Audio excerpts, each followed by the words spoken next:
Assalamualaikum warahmatullahi wabarakatuh. Nama saya Putra Patria Nugraha dari kelas B2 untuk praktikum fotografi dengan NIM J0301211053. Nah, di sini saya akan menjelaskan nih mengenai era dari fotografi yang ada di Indonesia dan juga secara umum.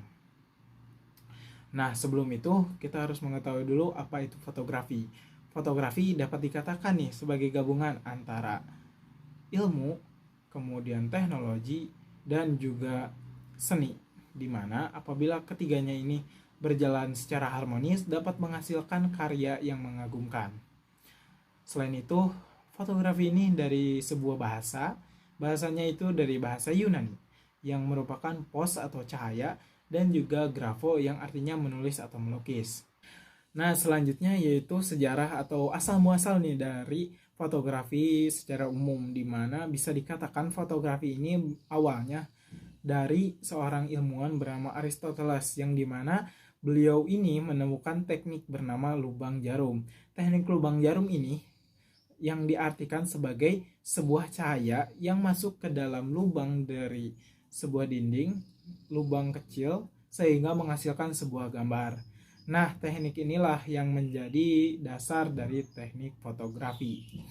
Selanjutnya, dari Aristoteles berkembang lagi oleh seorang ilmuwan yang bukan merupakan ilmuwan dari barat. Ilmuwan ini bukan juga dari benua biru. Nah, ilmuwan ini bernama ilmuwan Ibnu Al-Haytham. Ibnu Al-Haytham berasal dari Irak. Namun orang-orang barat sering menyebutnya Ibnu atau Al-Hayzan.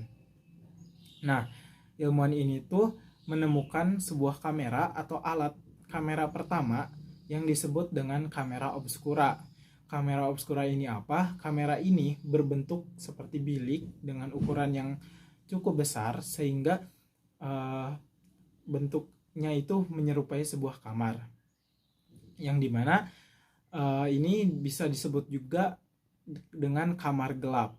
Nah, selain daripada Aristoteles dan juga Ibnu Al-Haytham, ada juga ilmuwan-ilmuwan lain atau pegiat seni yang ikut andil dalam perkembangan dari fotografi ini.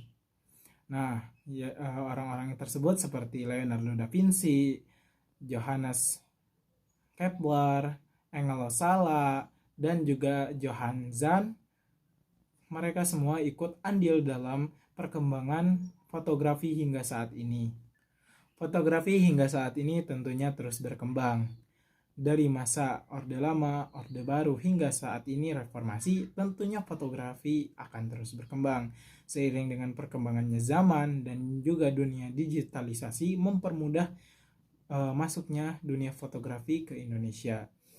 Nah, selain itu, fotografi di Indonesia juga digenggam oleh orang-orang terkenal saat ini seperti Stanley Alam, Jimmy Iskandar, dan juga yang terbaru yaitu Bapak Basuki Hadimulyono yang merupakan Menteri PUPR. Pada saat G20, beliau menjadi fotografer di acara G20 tersebut yang menjadi sorotan. Tentunya dunia fotografi sudah berjalan terus pesat. Saat ini teknologi mempermudah untuk fotografi terus berkembang dan juga semakin efisien. Bisa kita lihat bahwasanya pada zaman dahulu kamera harus seperti ini, dan saat zaman kita sekarang kamera sudah sekecil ini dan juga sepraktis ini. Sehingga tentunya kita harus berterima kasih kepada para ilmuwan tadi yang telah terus-terus berinovasi untuk menyempurnakan sebuah kamera yang bisa digunakan sepraktis mungkin. Hingga saat ini, kamera atau dunia fotografi tidak hanya untuk menyimpan sebuah kenangan, namun juga bisa menjadi sebuah profesi, bisa menjadi sebuah kunci dari sebuah pesan, dan lain sebagainya. Mungkin sekian dari saya. Maaf, kurang lebihnya mohon maaf. Sekian, wassalamualaikum warahmatullahi wabarakatuh.